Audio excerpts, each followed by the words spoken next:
Prayer house మరియు centre సంఘముల తరపున అద్వితీయుడు జగద్రక్షకుడైన యేసుక్రీస్తు నామంలో మీ అందరికీ నూతన సంవత్సర శుభాకాంక్షలు. ఈరోజు దేవుని వాగ్దానం మీకా గ్రంథం 7వ అధ్యాయం 11వ వచనం. నీ గోడలు మరలా కట్టించు దినము వచ్చుచున్నది. మీకా ప్రవక్త సేవ చేసిన కాలంలో దేశం ఆధ్యాత్మికంగా పతనమైంది. నమ్మడానికి ఎవ్వరూ లేరు. కుటుంబాలు కూడా విభేదించాయి. శత్రువులు యోధాను నాశనం చేయడానికి సిద్ధమయ్యారు. ఇలాంటి అరాచక సమయంలో దేవుడు ఒక వాగ్దానం చెప్తూ ఉన్నాడు.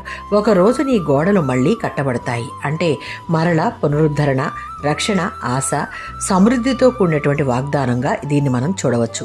యోధ శత్రువుల చేత దెబ్బతింటుంది, కానీ దేవుడు మళ్ళీ రక్షణ ఏర్పరుస్తాడు, నగరాన్ని పునరుద్ధరిస్తాడు, శాంతిని నింపుతాడు.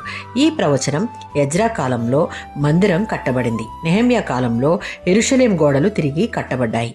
యెషయా గ్రంథం 54వ అధ్యాయం 2వ వచనం, 58వ అధ్యాయం 12వ వచనం.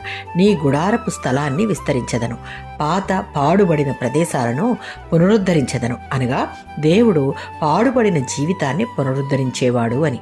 గోడలు మన జీవితంలో రక్షణను, శత్రువులు, సమస్యలు, పాపం, బాధలను సూచిస్తాయి. పాడుపడిన గోడలు అంటే పాపం వల్ల దేవునితో ఉన్న సంబంధం ధ్వంసమైంది అని. ఇలాంటి స్థితిలో ఉన్న వారితో దేవుడు ఇలా అంటూ ఉన్నాడు, నేను మళ్ళీ కడతాను, నిన్ను తిరిగి లేపుతాను అని చెప్తూ ఉన్నాడు. పాడైన మన జీవితంలో ఆయన ఇచ్చే జ్ఞానాన్ని విస్తరింపచేస్తాడు. ఆత్మీయంగా, భౌతికంగా మనలను ఆశీర్వదించి మన సాక్ష్యాన్ని విస్తరింపచేస్తాడు.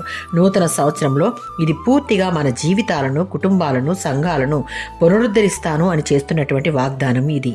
అంతటి శక్తిమంతుడు మన దేవుడు. ఇవన్నీ స్వతంత్రించుకొనుటకు దేవుని యందు సంపూర్ణమైన స్థిరమైన విశ్వాసం మనం కలిగి ఉండాలి. ఆమేన్.